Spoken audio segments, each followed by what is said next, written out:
right, Lindsay, what's in your lens today? I came back with a lot to discuss. So I've been thinking a lot about what's currently going on in Charlotte because it wasn't just another immigration operation. It was a political stress test in my mind, dropped right into a purple state that both parties desperately need to win any federal election. According to the Department of Homeland Security, more than 130 people were arrested through Sunday, 81 in a single day, marking what immigration advocates called one of the largest sweeps in recent state history. By Monday, Border Patrol agents were spread across Charlotte, led by Gregory Bovino, the high-profile MAGA-aligned official who has carried out similar crackdowns in both Chicago and L.A. Now, the New York Times reports that some of the people approached or arrested were hardly hiding in the shadows. A man helped with a church cleanup, workers at Home Depot, a landscaper hanging Christmas decorations, and even a, quote, Hispanic U.S. citizen whose truck window was shattered by an agent. What makes this moment different is where it happened.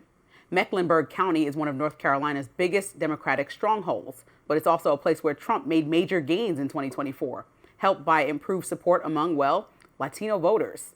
In 2020, exit polling suggested Biden won 57% of Latino voters to Trump's 42%. By 2024, the numbers tightened. Trump won half, while Kamala Harris only received 49%.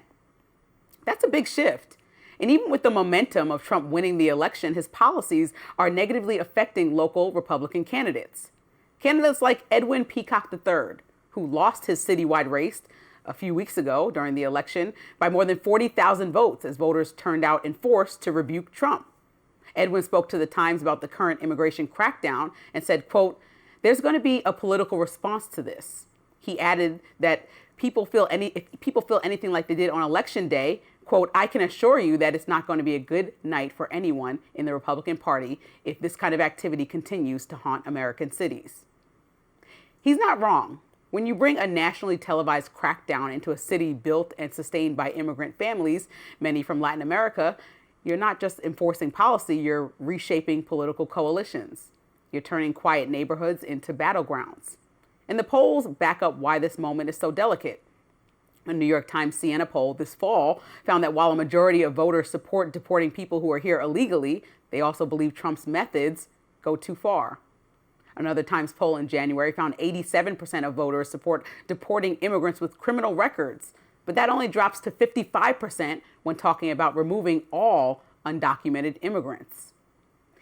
Even Trump has shown some discomfort with sweeping workplace raids, pausing many earlier this year in agriculture, hospitality, and restaurant industries.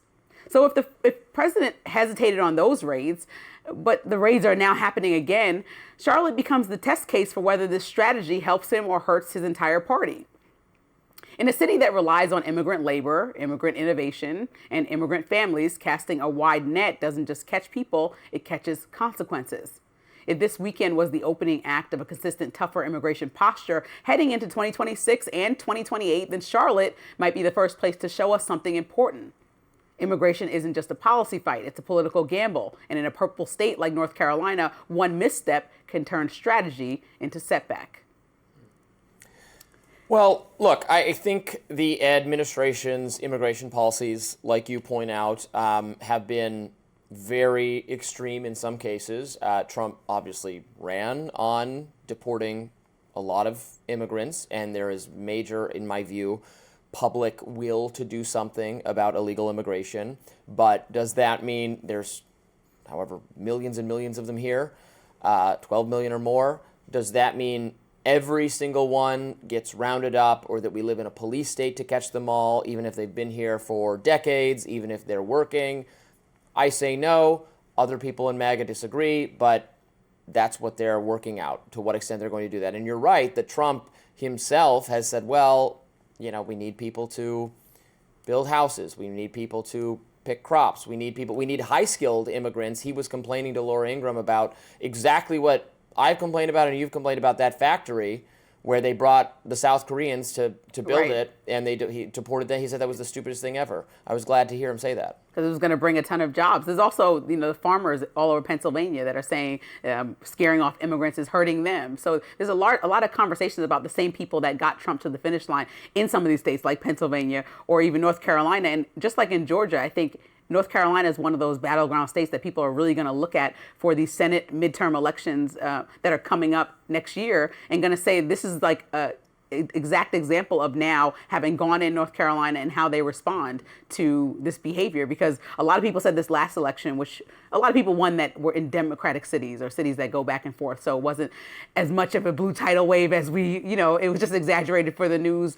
They won and they were expected to win. Some people were upset in this last election 2 weeks ago. But when we look at the midterms, it's a more significant election to see about how many people that Democrats or Republicans have in these chambers, and then also what the election looks like, how much support the president has to continue forward with policies going into a major election where the president, I'm assuming, hopes that another Republican candidate can win. So these policies don't go without some type of rebuking or rebuttal, especially if people are feeling the same way they said they're feeling about things like the economy and the way that his policies are affecting them. So a lot of people are saying directly, like, well, no immigrants here is affecting our communities negatively, even though we would like the criminals to be removed. Even though we do think that people should not just come here willy-nilly, we don't think that you should be scaring people in the streets and arresting American citizens that might look Latino. That reminds me and is very reminiscent of stop and frisk, which we know was very uncomfortable failure of racial discrimination that took place in New York. And so it could go easily into that territory, and we've seen examples of it. And so that's the biggest thing, where you don't want to scare the same population that you touted